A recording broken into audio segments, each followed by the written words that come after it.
Let's see the question answers of the chapter Talkative Barber. How many brothers did the barber have?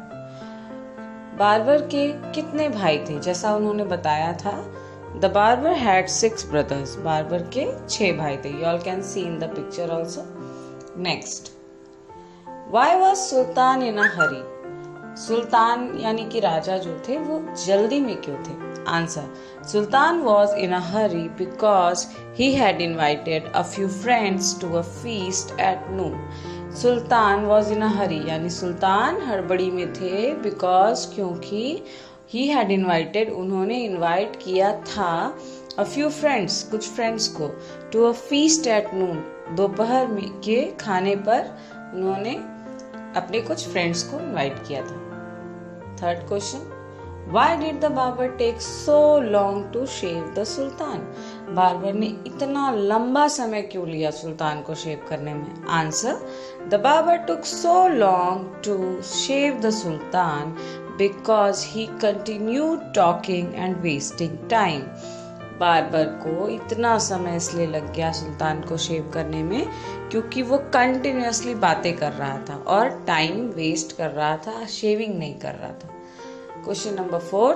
Write true or false. First question. The barber was shaving the sultan's beard. False.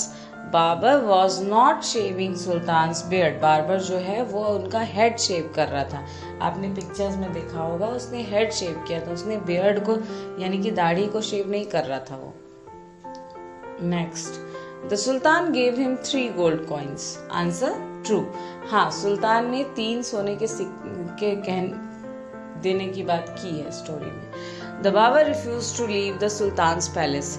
Right. The barber जो है उसने मना कर दिया कि मैं सुल्तान आपका palace तब तक नहीं छोड़ूंगा जब तक मैं शेविंग नहीं कर लेता. Next. There were 7 brothers all together in the Sultan's family. सुल्तान के फैमिली में 7 भाई थे. False. As per this story, we don't know. हमारे स्टोरी के में कहीं भी मेंशन नहीं है कि सुल्तान 7 भाई थे. So it is false. Let's see the 5th question. Why did the barber want a lot of food? Barber को बहुत सारा खाना क्यों चाहिए था? आप देख सकते हैं बार्बर के सामने इतना सारा खाना राजा ने रख दिया. क्यों रख दिया? Answer. Barber wanted a lot of food because he had invited 4 or 5 friends to come to his house for feast. Barber को बहुत सारा खाना इसलिए चाहिए था क्योंकि उसने भी 4 और 5 दोस्तों को अपने घर में खाने के पे बुला लिया था. He had invited those friends without making any preparations. अब खाना इसलिए भी चाहिए क्योंकि उसने बुला तो लिया था पर उसके पास खाना बना हुआ नहीं था, तो इसीलिए उसने खाना जो है वो खाना लेने की इच्छा जाहिर की राजा से. Write the opposite of the following using un, im and dis. These are some words given which we are going to do. We are going to make its opposite by adding un or im or dis. Suppose believe means विश्वास और disbelieve means विश्वास नहीं करना, तो हमने dis लगाया जिससे ये opposite हो गया. Shaved मतलब शेव हो जाना, unshaved यानी बिना शेविंग के, तो अन लगाया है हमने. नेक्स्ट. परफेक्ट. परफेक्ट मतलब एकदम सही, जो जिसकी उम्मीद हम कर रहे हों या जो हमने सोचा हो. इसका ऑपोजिट हो जाता है आई एम लगाने पे, इम्परफेक्ट. सेटिस्फाई. सेटिस्फाई यानी संतुष्ट, अनसेटिस्फाइड यानी असंतुष्ट, अन लगाया है इसमें. पोलाइट. पोलाइट मीन्स नम्र. इम्पोलाइट यानी जो नम्र नहीं होते, आई एम से ये ऑपोजिट हो गया है. रिस्पेक्ट यानी आदर देना और डिसरिस्पेक्ट यानी आदर नहीं करना. प्योर. प्योर मीन्स शुद्ध. इम्प्योर आई एम लगाने से क्या हो गया, ये उल्टा हो गया है, अशुद्ध. एक्सपेक्टेड. एक्सपेक्टेड यानी जो उम्मीद हमारी होती है. अनएक्सपेक्टेड जो हमारी उम्मीद नहीं होती है, तो यू एन लगा के हमने इसको अपोजिट कर लिया. ओबीडियंट. ओबीडियंट मतलब आज्ञाकारी और डिसओबीडियंट मतलब आज्ञा की अवहेलना करने वाला. DIS लगाया हमने. Now 7th question. Fill in the blanks by adding un, im or dis to the words given below. अब हमें एक fill in the blanks मिलेगा जिसमें हमें ये un, im या dis को ऐड करते हुए इन वर्ड्स को भरना है जो हमारे स्क्रीन पे है. tidy, patient, kind, like, able, appear and possible. Let's see what is the need of the question. The teacher got upset with Rani because her work was. Teacher गुस्सा थे, परेशान थे रानी के काम से क्योंकि उसका वर्क क्या रहा होगा? ऑफ कोर्स साफ नहीं रहा होगा, तो साफ नहीं को अनटाइडी कहते हैं.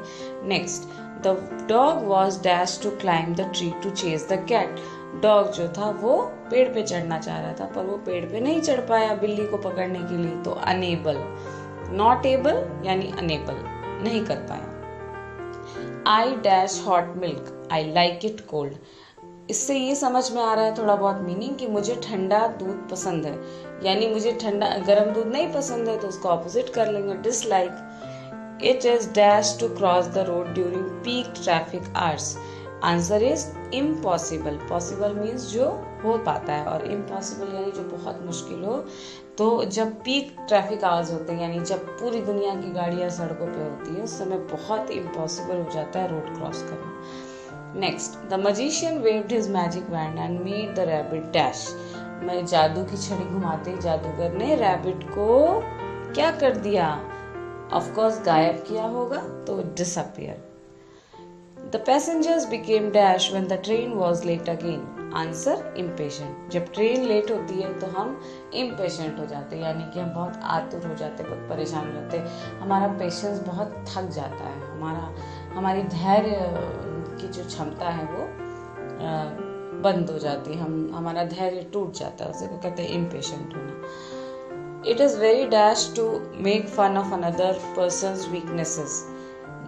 ये बहुत गलत है कि हम दूसरे पर्सन की कमजोरी का मजाक उड़ाएं, तो अनकाइंड कहते हैं इसको. काइंड मीन्स दयालु होता है और अनकाइंड इज अ वर्ड की मतलब ये नहीं करना चाहिए, गलत बात है. Use the joining words given in the box to fill in the blanks. फिर हमको कुछ वर्ड्स मिले हैं इफ और till where unless so while, और हमें फिल इन द ब्लैंक्स भरना है. Please wait with me dash the bus arrives. इसका मतलब क्या निकल के आ रहा है कि मेरे साथ आप वेट करिए जब तक की बस नहीं आ जाती, तो जब तक इंग्लिश में till. Next, do you like football dash cricket. तो यानी आपको फुटबॉल पसंद है या क्रिकेट, तो या इंग्लिश में और होता है, और लिखा हमने. My father packed my lunch dash my mother comb my hair. मतलब मेरे पापा ने मेरा लंच पैक किया और मम्मी मेरे बाल झाड़ रही थी, तो इसके बीच में यूज करेंगे वाइल.